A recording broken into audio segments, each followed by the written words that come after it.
All right, good day. I'm Executive Assistant Chief Larry Satterwhite. With me is Executive Assistant Chief Jim Jones and Commander Hassick over our Southwest Division. We're on the scene here at 2401 West Belfort at the Scottish Rite Center, where we received a call of a disturbance. Still gathering information, but I'll tell you what we know so far.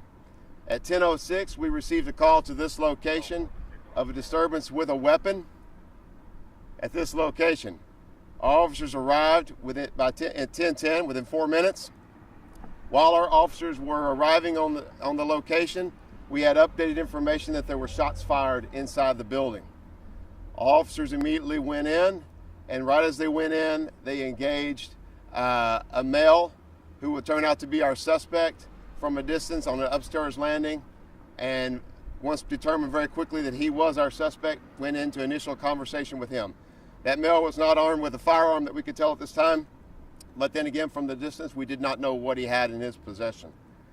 The male seemed erratic as the officers began negotiations that we were not sure of if we had hostages in the building or not. We very quickly confirmed that we did have 2 male hostages with the suspect behind them in a room. During the course of that conversation, that negotiation with the suspect, he released one of the males. He is a 91-year-old male that works here.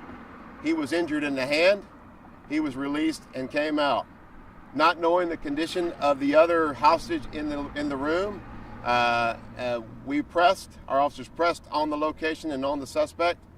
And once he saw that we were pressing, he surrendered, and we took him into custody. Our other hostage, thankfully, was not injured at all. So with that, our suspect that we have in custody right now is a male, approximately 30 years of age.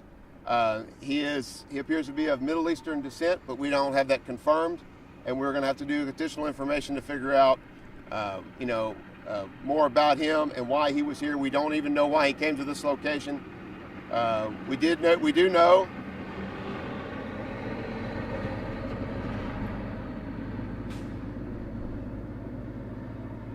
what we do know from speaking to our witnesses and hostages on the scene is that he arrived here several minutes before the call went out, and he was trying to get in to talk to them about their belief systems.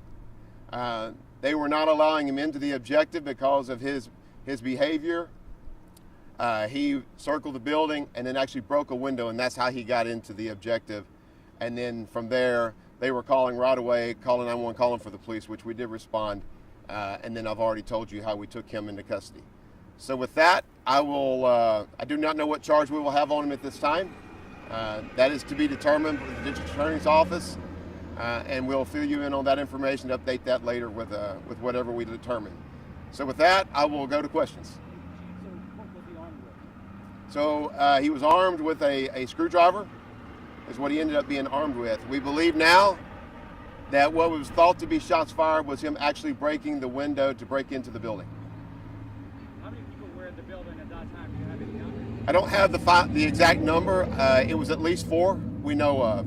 The caller was in another office, a female caller. So, and then of course, one of the leadership of the business here was there, and then of course our 2 hostages that I've already talked about. What part of the building did happen? It happened actually right towards the front, upstairs. So that's once they went in to resolve whatever was going on, they immediately engaged our suspect there. You said the first hostage was 91? 91 years old, 91-year-old male, injured in the hand. And was that with the screwdriver? We don't know that yet. And the other hostage? Not injured.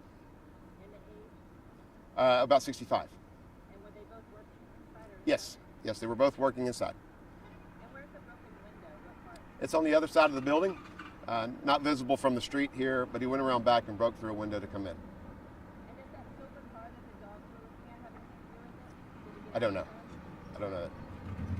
Possibly. Can you give us the background of what this building is or what it was done? It's the Scottish Rite Center. I don't have a lot more beyond that, so I'll have to follow up with you on that. When you said officers engaged with the suspect, So when they engaged with the suspect, we didn't know what we were going into. And we honestly didn't know that we had a hostage situation, an active shooter, or what we went in. But so when they went in, when they first saw him, they immediately started with voice commands, and he responded. So there was, at that point, we were still trying to find out what exactly is going on and what we have. So that's the first engagement. Obviously, our officers went in, not knowing what we had, their weapons drawn, giving out voice commands, trying to determine what we have. Do we have a second person in the building that was potentially a bad actor? We didn't know. So there was a lot to be determined, and we were still trying to figure it out. But again, when we first engaged him, he was not armed with a firearm that they could tell when they first saw him. Did the 91-year-old injured in the hand, was he injured by the suspect? We believe so, but we're still trying to determine that.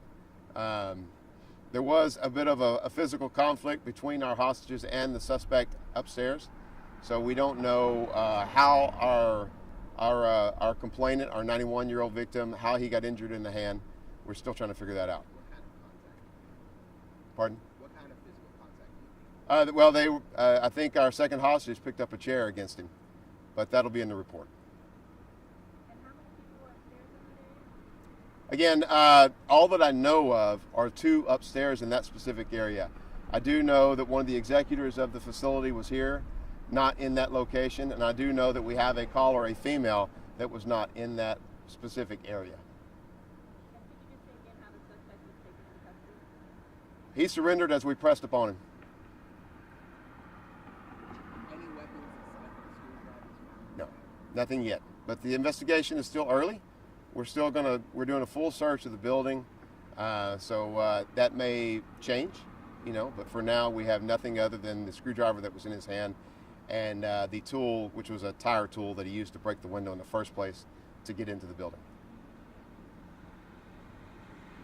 Is the suspect still here on scene? I don't know.